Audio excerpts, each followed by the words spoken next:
Like when you mix two chemicals and something really hot happens, right? You get a chemical reaction. So, right?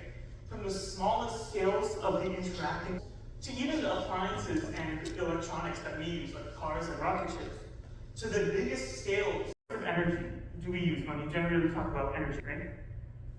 But when we say something is efficient, right? How do we know that, right? Like a nuclear, like uranium or coal, how much energy does it give you, right?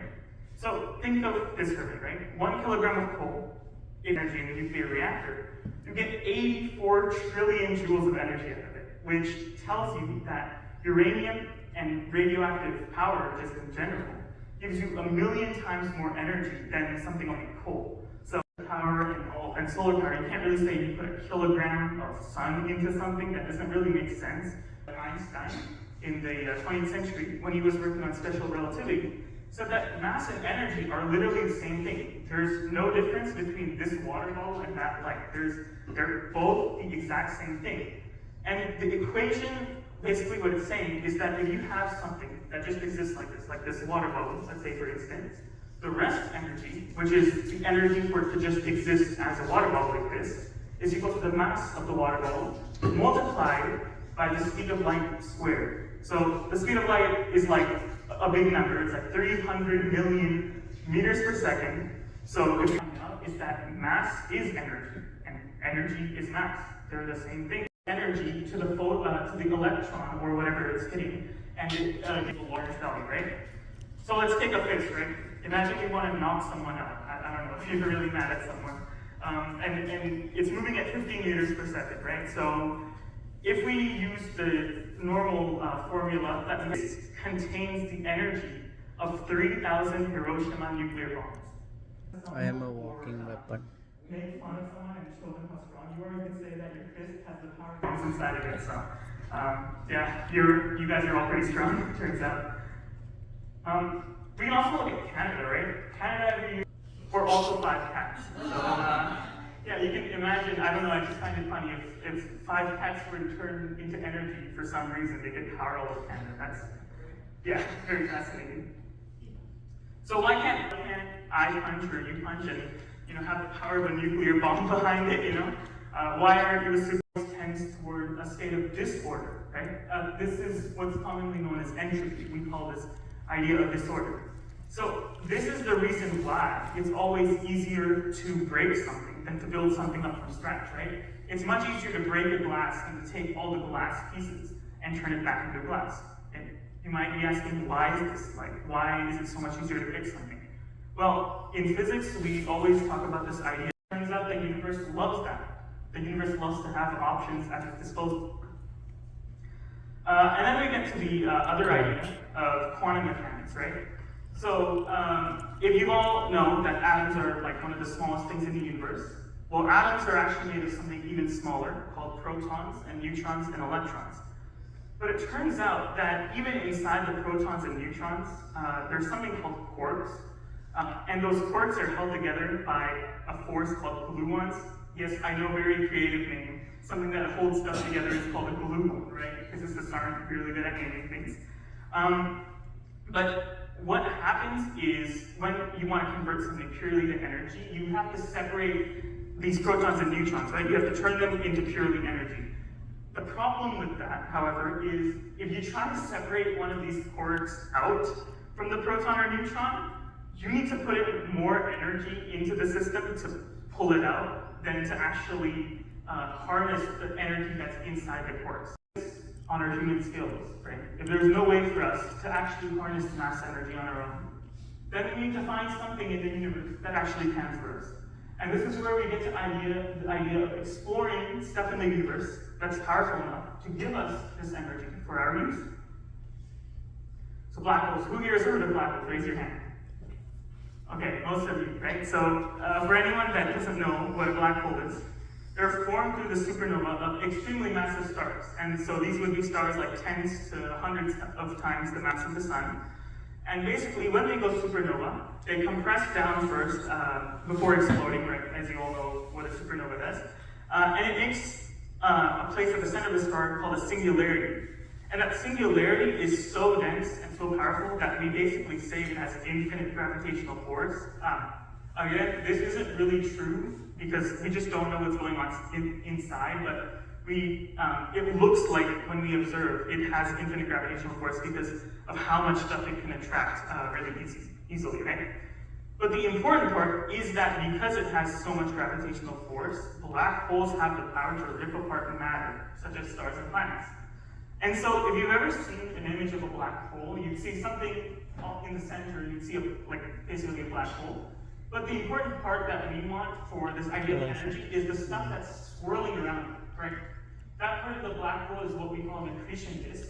And it's actually an amalgamation of matter and energy that's flowing around. So the process of turning something into energy when you throw it around a black hole is, first of all, you have to throw something into its orbit, right? And basically, as it gets closer and closer to the energy, right? And what we see, actually, this is called the Penrose process, by the way, if you haven't heard of it, is that this is able to convert 40% of an object's mass into pure energy, right? So we talked about E equals mc squared. This would be like this, but divided by 2.5, which is still really good, right? And here's a diagram that actually shows this process in a more detailed view. The important part is when you throw something around a black hole, you want to make sure that you're not throwing it past the event horizon. That's basically the point of no return. You're not going to get anything out if you throw it past that, because the forces of the black hole are going to be too strong for you to grab anything out. But there's this special region called the ergosphere where a lot of the matter gets converted into energy. And that's basically the region that we want to use to get the energy out from the radiation. So, again, here are some cool diagrams of systems you could imagine, like throwing into energy. So this one, you have something orbiting a black hole. It gets closer and farther together, slowly converting into energy. And you could have something, I don't know, an engineer in the far, far future, you could build something to collect all the radiation that's being emitted off by the black hole, right? And then that's just an example of another system. If you still kind of are confused about black hole literally gives enough of its energy to rip out those quarks out of those protons and neutrons and give us free energy. Now, another good thing about black holes is that they emit something called gravitational waves. So, what are gravitational waves? They're waves that are caused in the fabric of space-time. And they're generally caused by very, very large and massive objects, like black holes getting closer and closer together. And right before, the moment before they collide, they emit this massive ripple in space-time that we can detect here on Earth, actually. So some of the properties of these waves is that they travel at the speed of light, and the important part is that they carry energy of the spinning black holes away from them, right? So how do we actually detect these black holes? Well, the change that it sees is on the scale of 1/10,000th the width of a proton. So just to put it into perspective how small that is, right? If you have a human, right? If you divide the length scale of a human by 10 billion, this is an underestimate, by the way, right? You get to the scale of a proton. That's how small a proton is. And then if you divide by 10,000 again, that's the scale on what we're detecting gravitational waves here on Earth. So looking at this, you might be thinking like, okay, this isn't really that powerful at all, right? How is this going to give me any energy? That's very confused. Around you is shifting and warping, and you can see your hand like turning into a different shape. And then this is an animation showing what it would look like on the. You might not even know that there's something beyond what we've talked about that could be a nice and potential source of energy for us. And finally, a deeper exploration into how to harness these sources will ultimately propel our civilization beyond our weapons screens. So, before I end, I also want to share a message about people saying like, okay, what's the point of looking into space and all of this, right? When we could just focus on our energy development on Earth and continue as we are seeking, right? Like, what's the point of looking into space with all this, right? Well, I want to remind you, right? 65 million years ago, the dinosaurs ruled this Earth on the top of the food chain. They had been ruling for 100 million years, right? They are on the very, very top. Nothing could beat them. And in 1 second, an asteroid came down and changed that whole food chain forever. Everything that they knew, the dinosaurs probably knew, was gone in a second. They ceased to exist. And then it gave rise to us as mammals. So if we as a species want to ensure our ultra long-term survival in the future, like in the future, not even our species, but what we evolve into in the future. If we want to ensure that our life keeps going and continues to develop and make a positive impact on the world around us, then it's very important to focus on this idea of energy in the universe. So, thank you very much, all of you, for attending, and I will open the floor to questions now. Thank you very much. That after some time, when something expands, it would slowly start to come to a halt, right? It has to stabilize at some point. But when we made measurements of the universe around us in the 20th century, we actually found that the universe is constantly accelerating its expansion. And the way that it's doing this is not by like some sort of force that's pushing the actual galaxies away. What's happening is that the space-time between stuff is actually growing. There's some force that's causing more. If dark energy is this super dominant energy in the universe, then if we could measure dark energy, so we don't really even know any of the properties of dark energy. We just know that there is something there. The reason why it's called dark energy is we have no idea what it is or what physical properties it possesses, right? And I was talking about this idea of dark energy being everywhere. And you might be asking, right, if dark energy is a force that expands the universe, then shouldn't that force get diluted over time as well? So then, shouldn't stuff slow down? Well, normally what you see with light is there more dark energy being created as the universe expands. And the possible explanation to this, behind this, could probably be that the laws of thermodynamics apply inside the universe, but not when something is making more of the space-time in the universe. Like, that's a confusing analogy. Throw something around it and just pull out all the energy to the rope. That's not going to be possible. So again, some of the most biggest challenges that we face, one is extreme conditions, right? As I said, black holes emit very, very strong gravitational forces. So there's no way you're going to be able to get even remotely close to one as of now, right? Second is technological limitation. To go near something like a black hole, you need a spaceship that carries you faster than the speed of light if you ever want to get into your lifetime. We know it isn't possible.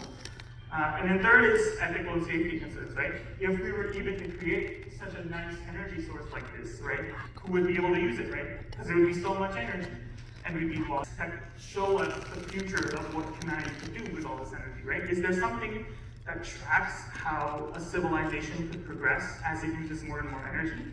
And there actually is. It's called the Carnot scale, which I think many of you have probably heard of or seen on YouTube videos. But what this is a scale that was developed by a famous physicist named Nikolai. And basically what he did is he made this sort of scale that tracks how much a civilization is basically progressing based on how much energy it uses. And just to be clear, before I delve any further into this, a watt means 1 joule of energy used per second. That's how much 1 watt, right? Okay, so let's take a closer look at this, right? Type 1 would be 10 to the power 16 watts, so 1 followed by 16 zeros of energy per second, okay?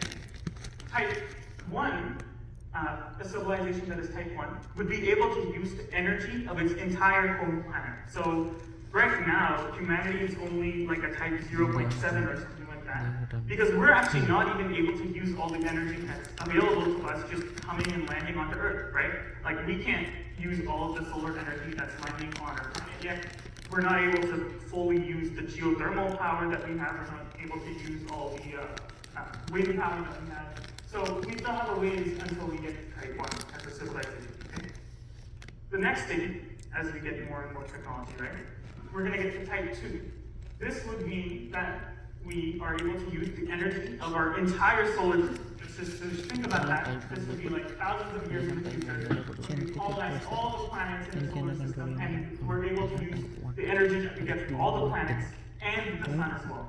Civilization, this would be something like Star Wars, right? You see, something takes over the entire galaxy and uses all the energy in its galaxy, right? At this point, even in type 3, like, we have no idea what something like that could look like. Like, if you could even imagine using and being able to use the entire energy of the Milky Way galaxy, like, that's mind-boggling.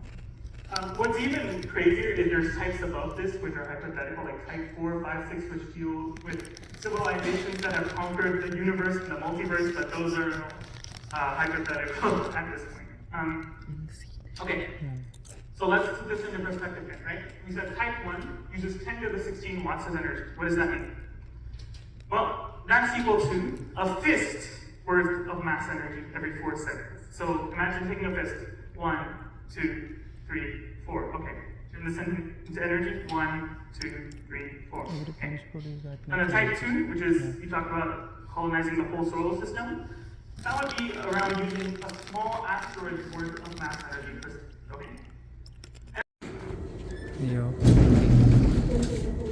And it looks all nice and smooth because it's cool. Just it's a liquid. It's just at the transition point between liquid and gas. You can inherit will make that be a particle. Yeah. So actually, I wanted to do this demo. So this is, so the other like source of radiation is like like just rock, right? It's just like there's a little bit of tiny bit of radiation and just like there's a like tiny bit of uranium and like rocks. So for example, this right here is just like a random rock we found. Like it's nothing special. And if I open up the ports.